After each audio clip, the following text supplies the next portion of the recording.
Eyes wide shut. The important thing is, we're awake now. Film yang disutradarai oleh Stanley Kubrick yang menyutradarai film seperti The Shining 1980s, A Clockwork Orange 1971, dan 2001: A Space Odyssey pada tahun 1968.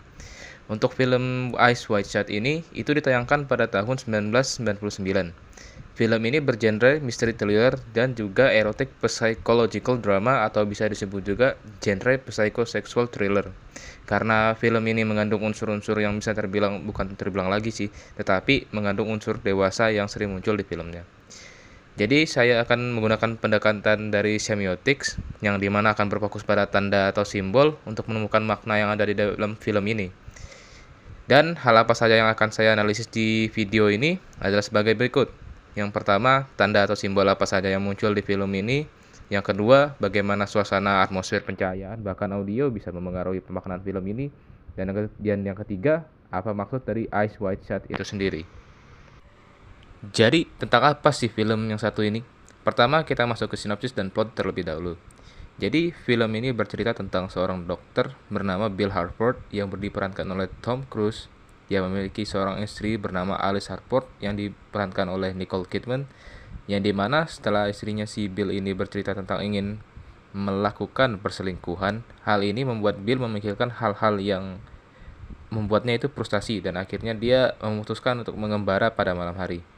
Kesana kemari sembari memikirkan tentang istrinya. Ia mencoba beberapa kali untuk meluapkan frustasi dan kecemburuannya dia itu dengan beberapa percobaan perselingkuhan itu sendiri, yang pada akhirnya merujuk pada Bill kepada sebuah kelompok kultus elitis yang akhirnya menambahkan masalah di kehidupannya. Untuk film ini menurut saya termasuk film yang open ended karena pada akhir filmnya kita tidak tahu bagaimana nasib si Bill dan Alice ini nantinya. Pada pembahasan ini, saya akan berfokus pada dua karakter utamanya saja, yaitu Bill Harford dan Alice Harford. Jadi pertama, Bill Harford, yaitu protagonis kita di film ini, yang dimana ia terdorong oleh kecemburuan dan kefrustasiannya dalam mencari validasi setelah mengetahui apa yang dipikirkan oleh istrinya, apa yang dimimpikan oleh istrinya, dan apa juga yang ia bayangkan beberapa kali di sepanjang film tentang istrinya. Jadi dinamika kedua karakter ini bisa terbilang kompleks.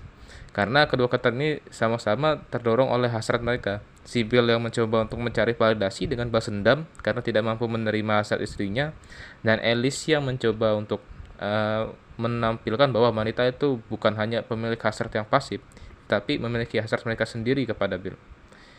Jadi bisa dilihat bahwa film ini itu mempunyai dua konflik utama, yaitu man versus man konflik, yang dimana idealismenya si Bill Harford yang bertabrakan dengan hasrat istrinya. Dan yang kedua, man versus self conflict, yang dimana Bill bertarung dengan kondisi pikirannya sendiri dan kondisi psikisnya itu sendiri. Selanjutnya kita akan masuk ke dalam setting dan atmosfer.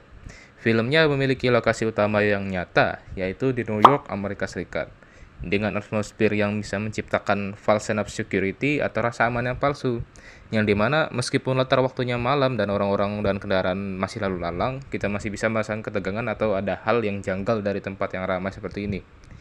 Selanjutnya kita akan masuk ke setting kedua yang berada di mansion atau rumah besar yang berisi para kaum elitis yang sedang melakukan suatu ritual.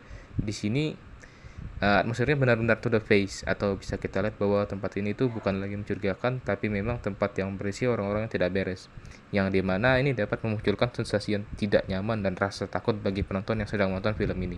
Selain itu juga, background musik juga sangat bermain dalam membuat atmosfer menjadi lebih berasa, baik itu pada situasi yang aman maupun situasi yang sedang tidak aman sama sekali, terutama soundtrack piano yang bermain selama Bill berada dalam mansion, yang membuat kita tuh merasa bahwa Bill tuh tidak seharusnya berada di situ, dan bahwa di dalam mansion ini tuh bahaya bukan lagi mengintai, tapi berada di sekitarnya Bill itu sendiri. Untuk selanjutnya kita akan masuk ke dalam bagian pencahayaan dan komposisi visual. Untuk lighting atau pencahayaan, film ini lebih sering menggunakan low-key untuk menciptakan situasi yang serius dan mencekam pada beberapa scene di film. Pencahayaan yang redup seperti ini dapat menciptakan reaksi pada penonton yang dimana kita dapat merasa bahwa sense fight or flight kita itu sedang tantang atau aktif kapan saja di sepanjang film ini. Meski tidak ada jump scare atau semacamnya, dengan hanya pencahayaan yang seperti ini, penonton dapat merasa seperti meski mata kita terbuka, kita itu tertutup dari banyak hal yang ada di sekitar kita.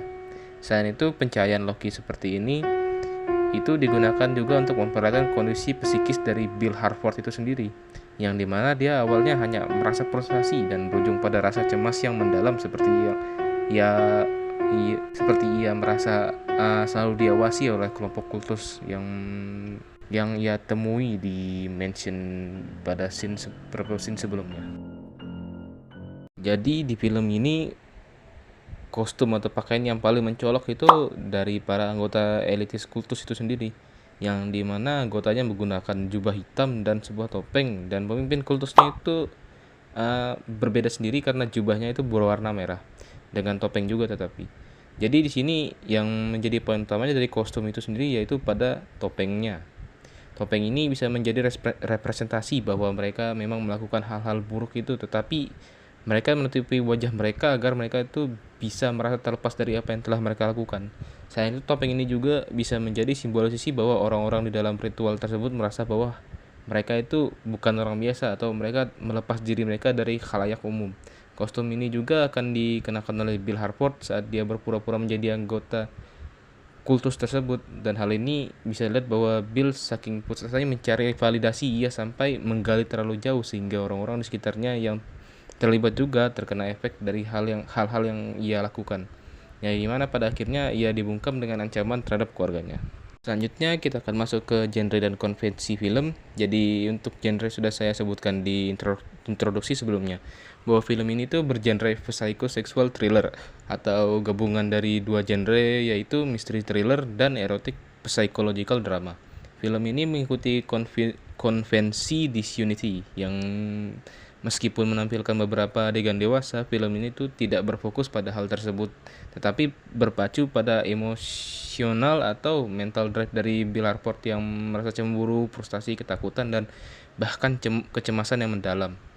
Jadi dengan penggabungan genre yang disuniti seperti ini, film ini tuh memiliki efek seperti di dalam mimpi, yang dimana meskipun film ini memiliki juga unsur misterinya, tetapi kita akan lebih berfokus pada paranoia yang dialami oleh Bill Harford itu sendiri. Jadi dapat disimpulkan bahwa film Eyes Wide Shut tahun 1999 yang dihadirkan oleh Stanley Kubrick ini merupakan film yang sangat menarik untuk dikaji, terutama ini merupakan film thriller. Jadi dapat juga dibilang bahwa film ini memiliki banyak simbolisasi yang sudah dihadirkan, terutama dari visual, setting, atmosfer, pencahayaan, dan kostumnya juga. Masing-masing simbol ini memiliki makna yang menarik untuk dibahas juga. Penjelasan dari beberapa simbolisasinya itu adalah sebagai berikut. Yang pertama, topeng yang menyimbolkan terlepasnya seseorang dari identitas mereka sehingga mereka tidak takut melakukan hal yang mereka lakukan. Dua, yaitu setting tempat yang berada di New York yang merupakan tempat yang ramai.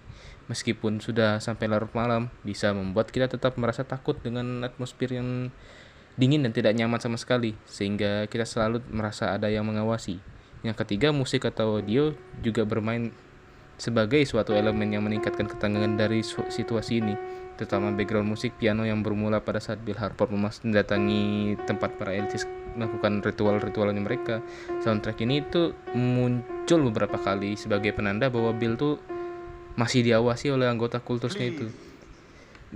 Yang keempat, ada pencahayaan yang redup atau low key, menciptakan suasana yang benar-benar membuat penonton merasa tidak aman sama sekali karena ada bahaya atau ada seseorang yang selalu mengawasi mereka. Serta pencahayaan ini juga menjadi simbol dari kondisi psikis dari Bill Harford itu sendiri, yang kian lama makin jatuh ke dalam ketakutannya dan kecemasannya sendiri.